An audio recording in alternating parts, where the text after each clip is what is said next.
Picture how a password gets hacked. Most of us imagine a hooded figure in a dark room typing fast, guessing your password letter by letter until the screen flashes green.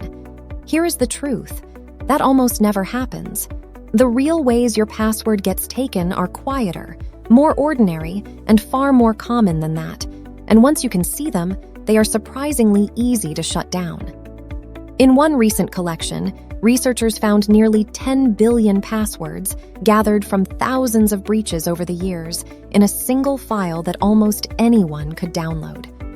Yours might be in there right now, and that would not be your fault. In the next few minutes, we are going to walk through the 5 real ways attackers actually get a password. The leak you never heard about, the fake login page, the lucky guess, the malware quietly reading what your browser saved, and the trick that skips your password entirely. And for each one, the simple defense that stops it cold. None of this is technical. By the end, you will know exactly where passwords go wrong and the one move that protects most of your accounts at once. Let me show you. The most common way your password gets taken has nothing to do with your password being weak. It is this. A company you once signed up with gets breached, and their database, including your email and your password, ends up for sale or simply dumped online for free.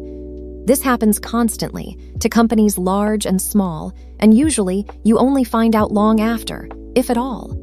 On its own, one leaked password from one old account might seem harmless. Here is why it is not. Most people reuse the same password or a small variation of it across many different sites. So attackers take those leaked email and password pairs and feed them automatically into hundreds of other services. Your email, your bank, your shopping accounts, your social media. They are not guessing. They already have a password you really used, and they are just checking everywhere else you might have used it too. This even has a name, credential stuffing, and the tools can try thousands of accounts an hour, needing to be right only occasionally to profit. That is why one forgotten breach on a site you barely remember signing up for can quietly become the key to your entire digital life. The defense is simple to say and powerful in practice. A different password for every single site. When each account has its own unique password, a leak from one stays trapped on that one. It cannot travel. And no, you do not have to memorize dozens of them. That is exactly what a password manager is for, and we will come back to it. The second way is the one most people picture as a scam, and it is still everywhere, the fake login page. It usually starts with a message, an email, or a text that gives you a reason to sign in right now. Your account is locked. Confirm a payment. Someone just tried to log in. You tap the link, and you land on a page that looks exactly like the real thing. The right logo, the right colors, the right login box. So you type your email and your password just like you have 1,000 times before, and in that instant, you have handed them straight to a stranger. You were not careless. The page was a perfect copy. The only thing that was actually wrong was the web address at the top, which was a lookalike, not the real one. That is almost always the single tell, and it is easy to miss when you are in a hurry. So here is the defense, and it is a good one. First, never log in from a link someone sent you. If a message claims there is a problem with an account, leave the message and go to the site the way you normally would, by typing it yourself or using your own bookmark or the official app. Second, and this is the quiet superpower, a password manager will not autofill your password on the wrong site. If you are used to your login details filling in automatically, and one day, on what looks like a normal login page, nothing fills in, that silence is a warning. The manager is not fooled by a page that merely looks right, because it checks the real address, the exact part your tired eyes might skim straight past. Let the tool be your tripwire. The third way is the one we all imagine, the guess, and it is real, just not the way movies show it. Nobody is sitting there typing guesses by hand. Instead, software runs through enormous lists at incredible speed. Every common password, every predictable pattern, every password 23 and summer 2024 and pet name plus birthday. If your password is short, common or built from obvious words, it can fall almost instantly. And here is the part that surprises people. Making a password look complicated is not the same as making it strong. Swapping an A for an @ sign in a common word barely slows anything down, because the software already knows all of those tricks. What actually matters most is length. To give you a sense of scale, researchers publish yearly estimates for how long passwords take to crack. A short password of only lowercase letters can fall in weeks or less. Add real length and a genuine mix of character types, and the same estimate jumps to centuries. The leap is enormous, and it comes mostly from length, not from a clever symbol here and there. So the defense has two honest options. Option 1, let a password manager generate long, random passwords for you, the kind no list contains and no person could ever guess, and you never have to remember a single one of them. Option 2, for the few passwords you really do type by hand, like the master password that unlocks the manager itself, use a passphrase, 4 or 5 random, unrelated words strung together, long and easy to picture but impossible to guess. Long and unpredictable beats, short and clever, every single time. The fourth way skips your password's strength entirely because it simply reads the password after you have already typed it. This is malware, and one booming type is built for exactly this. It usually arrives looking harmless, a cracked or free version of paid software, a game cheat, a fake update, a booby-trapped attachment.